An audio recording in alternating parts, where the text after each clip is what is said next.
So 99.9% ಕ್ಯಾನ್ಸರ್ಗೆ cure reiki ಹೀಲಿಂಗ್ನಲ್ಲಿ ಕಂಡುಕೊಳ್ಳಬಹುದಾ? ಲಿವರ್ ಕ್ಯಾನ್ಸರ್ ಸ್ಟಾರ್ಟ್ ಆಗಿದೆ, ಸೆಕೆಂಡ್ ಸ್ಟೇಜಲ್ಲಿ ಇದೆ ಅಂತ ಒಂದು ವ್ಯಕ್ತಿ ನಮ್ಮ ಹತ್ರ ಬರ್ತಾರೆ. ಆ ವ್ಯಕ್ತಿಯನ್ನು ನಾವು ಹಿಪ್ನೋಟೈಸನ್ನು ನಾವು ಮಾಡ್ತೀವಿ. ಆಗ ನೋಡಿದಾಗ ಏನಾಗಿತ್ತಂದರೆ, ಒಂದು ಪಾಯ್ಸನ್ ಕುಡಿದು ಸತ್ತೋಗಿರುವಂತಹ ಒಂದು ಹುಡುಗಿಯ ಒಂದು ಸಬ್ಕಾನ್ಷಿಯಸ್ ಮೈಂಡು ಈ ವ್ಯಕ್ತಿಗೆ ಅದು ಕನೆಕ್ಟ್ ಆಗಿದೆ. ಮೈಂಡ್ ಮುಖಾಂತರನೇ ವಾಶ್ ಮಾಡಿ ಆ ಸಮಸ್ಯೆ ಆಚೆ ಹೊಟ್ಟೋಗ್ತಾ ಇರುವಂತಹ ಫೀಲಿಂಗ್ಸನ್ನು ಆ ವ್ಯಕ್ತಿಗೆ ಹಿಪ್ನೋಟೈಸಲ್ಲೂ ನಾವು ಯಾವ ರೀತಿ ಬರೆಸಬೇಕು, ಸುತ್ತಮುತ್ತ ಇರುವಂತಹ ಯಾವ ಆರ್ಗನ್ಸ್ ಕನೆಕ್ಟ್ ಆಗಿ ಅದಕ್ಕೆ ಸೋಂಕಾಗಿದೆಯೋ ಅದನ್ನು ನಾವು ಪತ್ತೆ ಹಚ್ಚಿ 24 ಶಕ್ತಿ ಕೇಂದ್ರಗಳನ್ನು ಮತ್ತು ಚಕ್ರಗಳನ್ನು ದಿನಕ್ಕೆ ಎಷ್ಟು ಬಾರಿ ಆ್ಯಕ್ಟಿವೇಟ್ ಮಾಡಬೇಕು ಅನ್ನೋದ್ರ ಮೇಲೆ ನಾವು ರಿಸಲ್ಟ್ಗಳನ್ನು ಕೊಟ್ಟಿದ್ದೀವಿ. ಆ ಸ್ಟೇಜಲ್ಲಿ ಬಂದು ನೀವು ಟ್ರೀಟ್ಮೆಂಟನ್ನು ತಗೊಂಡಾಗ ಖಂಡಿತ ಯಾವುದೇ ಕಾರಣಕ್ಕದು ಮುಂದಿನ ಸ್ಟೇಜ್ಗೆ ನಿಮಗೆ ಆ ಕಾಯಿಲೆ ಅಂತೂ 100% ಹೋಗೋದಿಲ್ಲ. ಸೈನ್ಸ್ನಲ್ಲೇ ಕ್ಯಾನ್ಸರ್ಗೆ ಕ್ಯೂರ್ ಇಲ್ಲ ಅಂತ ಹೇಳ್ತಾರೆ. ಹಾಗೆ ರೇಖಿ ಹೀಲಿಂಗ್ನಲ್ಲಿ ಈ ವಿಷಯದ ಬಗ್ಗೆ ಮಾತಾಡೋದಾದ್ರೆ, ಇಲ್ಲ ನಾವು ಕ್ಯೂರ್ ಮಾಡ್ತೀವಿ, ಎಕ್ಸಾಂಪಲ್ಸ್ ಇದೆ ಅಂತ ಕೂಡ ತಾವು ಹೇಳ್ತೀರಿ. ಸೊ 99.9% ಕ್ಯಾನ್ಸರ್ಗೆ ಕ್ಯೂರ್ ರೇಖಿ ಹೀಲಿಂಗ್ನಲ್ಲಿ ಕಂಡುಕೊಳ್ಳಬಹುದಾ? ಹಾಗಿದ್ರೆ ಹೌದು ಅನ್ನೋದಾದ್ರೆ ಯಾವ್ದಾದ್ರು ಎಕ್ಸಾಂಪಲ್ಸ್ ಇದೆಯಾ?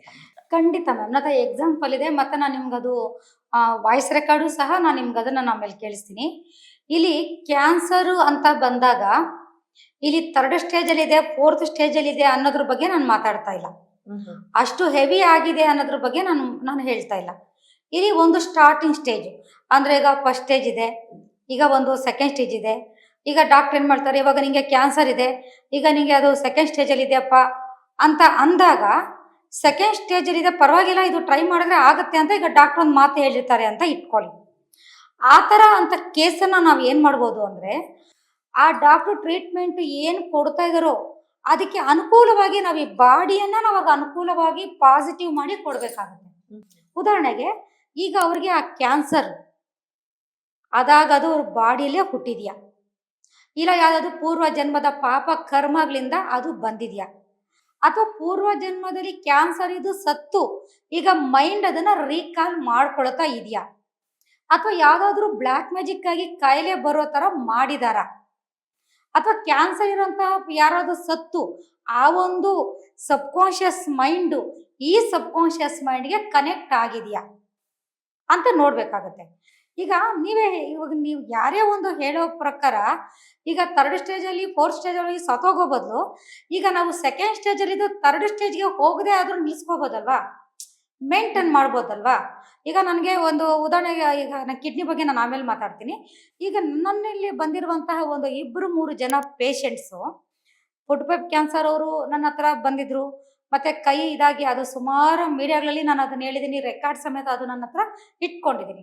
ಅವ್ರಿಗೆ ಕ್ಯಾನ್ಸರ್ ಬಂದು ಸೆಕೆಂಡ್ ಸ್ಟೇಜಲ್ಲಿ ಇತ್ತು. ಸೆಕೆಂಡ್ ಸ್ಟೇಜಲ್ಲಿದ್ದಾಗ ಅವ್ರು ಏನು ಮಾಡಿದ್ರು ಅಂದರೆ, ಅವರು ನಮ್ಮ ಹತ್ರ ಬರ್ತಾರೆ.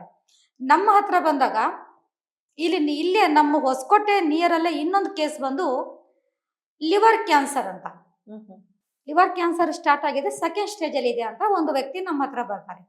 ನಮ್ಮ ಹತ್ರ ಬಂದಾಗ ನಾವೇನು ಮಾಡಿದ್ವಿ, ಆ ವ್ಯಕ್ತಿಯನ್ನು ನಾವು ಹಿಪ್ನೋಟೈಸನ್ನು ನಾವು ಮಾಡಿದ್ವಿ. ಹಿಪ್ನೋಟೈಸ್ ಮಾಡಿದಾಗ ಅವರು ಕರೆಕ್ಟಾಗಿ ಹಿಪ್ನೋಟೈಸ್ ಸ್ಟೇಜ್ಗೆ ಅವರು ರೀಚ್ ಆದರು. ನಾವು ಆಗ ನೋಡಿದಾಗ ಏನಾಗಿತ್ತಂದರೆ, ಒಂದು ಪಾಯ್ಸನ್ ಕುಡಿದು ಸತ್ತೋಗಿರುವಂತಹ ಒಂದು ಹುಡುಗಿಯ ಒಂದು ಸಬ್ಕಾನ್ಷಿಯಸ್ ಮೈಂಡು ಈ ವ್ಯಕ್ತಿಗೆ ಅದು ಕನೆಕ್ಟ್ ಆಗಿತ್ತು. ಆಗ ನಾವೇನು ಮಾಡಿದ್ವಿ, ಅದನ್ನು ನಾವು ಡಿಸ್ಕನೆಕ್ಟ್ ಮಾಡಿದ್ವಿ. ಹಿಪ್ನೋಟೈಸಲ್ಲಿ ಡಿಸ್ಕನೆಕ್ಟ್ ಮಾಡಿ, ಮತ್ತು ನಾವು ಸೆಕೆಂಡ್ ಸ್ಟೇಜಲ್ಲಿ ವಾಷಿಂಗ್ ಟೆಕ್ನಿಕಲ್ಲಿ ಸೆಕೆಂಡ್ ಸ್ಟೇಜಲ್ಲಿ ನಾವು ಯಾವ ರೀತಿ ನಾವು ಆ ಒಂದು ಲಿವರನ್ನು ವಾಶ್ ಮಾಡಬೇಕು, ಮೈಂಡ್ ಮುಖಾಂತರನೇ ವಾಶ್ ಮಾಡಿ ಆ ಸಮಸ್ಯೆ ಆಚೆ ಹೊಟ್ಟೋಗ್ತಾ ಇರುವಂತಹ ಫೀಲಿಂಗ್ಸನ್ನು ಆ ವ್ಯಕ್ತಿಗೆ ಹಿಪ್ನೋಟೈಸಲ್ಲೂ ನಾವು ಯಾವ ರೀತಿ ಬರೆಸಬೇಕು, ಮತ್ತು ಯಾವ ಭಾಗದಲ್ಲಿ ಕ್ಯಾನ್ಸರ್ ಇದೆಯೋ ಆ ಭಾಗಕ್ಕೆ ಎಷ್ಟು ಟೈಮು, ಮತ್ತು ಅದಕ್ಕೆ ಕ್ಯಾನ್ಸರ್ ಆ ಭಾಗ ಕ್ಯಾನ್ಸರ್ ಆಗಬೇಕಾದ್ರೆ ಸುತ್ತಮುತ್ತ ಇರುವಂತಹ ಯಾವ ಆರ್ಗನ್ಸ್ ಕನೆಕ್ಟ್ ಆಗಿ ಅದಕ್ಕೆ ಸೋಂಕಾಗಿದೆಯೋ ಅದನ್ನು ನಾವು ಪತ್ತೆ ಹಚ್ಚಿ ಅದಕ್ಕೆ ಯಾವ ರೀತಿ ಪ್ರಾಣಶಕ್ತಿಗಳನ್ನು ರೇಖಿ ಶಕ್ತಿಗಳನ್ನು ತುಂಬಬೇಕು, ಮತ್ತು ನಾವು ಆ್ಯಂಟಿಬಯೋಟಿಕ್ ಥರ ನಾವು 24 ಶಕ್ತಿ ಕೇಂದ್ರಗಳನ್ನು ಮತ್ತು ಚಕ್ರಗಳನ್ನು ದಿನಕ್ಕೆ ಎಷ್ಟು ಬಾರಿ ಆ್ಯಕ್ಟಿವೇಟ್ ಮಾಡಬೇಕು, ಜೊತೆಗೆ ಅವ್ರಿಗೆ ಸಪೋರ್ಟಿವ್ ಆಗಿ ಅವರು ಕುಟುಂಬದ ಸದಸ್ಯರು ಎಷ್ಟು ಜನ ಸಪೋರ್ಟಿವ್ ಆಗಿ ರೇಖಿ ಮಾಡಬೇಕು ಅನ್ನೋದ್ರ ಮೇಲೆ ನಾವು ರಿಸಲ್ಟ್ಗಳನ್ನು ಕೊಟ್ಟಿದ್ದೀವಿ. ಇಲ್ಲಿ ನಾವೇನೋ ನಾವು 4th ಸ್ಟೇಜಲ್ಲಿ ಇರೋ ಪೇಷಂಟ್ನು ನಾವು ಕ್ಯೂರ್ ಮಾಡ್ಬಿಟ್ಟಿದೀವಿ, 3rd ಸ್ಟೇಜಲ್ಲಿ ಇರೋ ಪೇಷಂಟ್ ನಾವು ಕ್ಯೂರ್ ಮಾಡ್ಬಿಟ್ಟಿದೀವಿ ಅಂತ ಇಲ್ಲಿ ಆ ಥರ ಹೇಳ್ತಾ ಇಲ್ಲ. ಬಟ್ ಒಂದು ನೀವು ಯಾವ ಸ್ಟೇಜಲ್ಲಿ ಇದ್ದೀರೋ ಆ ಸ್ಟೇಜಲ್ಲಿ ಬಂದು ನೀವು ಟ್ರೀಟ್ಮೆಂಟ್ ಅನ್ನು ತಗೊಂಡಾಗ ಖಂಡಿತ ಯಾವುದೇ ಕಾರಣಕ್ಕದು ಮುಂದಿನ ಸ್ಟೇಜ್ಗೆ ನಿಮಗೆ ಆ ಕಾಯಿಲೆ ಅಂತೂ 100% ಹೋಗೋದಿಲ್ಲ. ಯಾಕೆ ಅಂದ್ರೆ ಒಂದು ಮೆಂಟಲ್ ಬಾಡಿ ಒಂದು ಸ್ಟ್ರಾಂಗ್ ಆಗಿರುತ್ತೆ, ಫಿಸಿಕಲ್ ಬಾಡಿ ಸ್ಟ್ರಾಂಗ್ ಆಗ್ತಾ ಬರ್ತಾ ಇರುತ್ತೆ. ಆ ಕಾಯಿಲೆ ಇರುವಂತಹ ಜಾಗ ಪ್ರಾಣಶಕ್ತಿ ರೇಖಿ ಶಕ್ತಿಯಿಂದ ತುಂಬಿಕೊಳ್ತಾ ಇರುತ್ತೆ.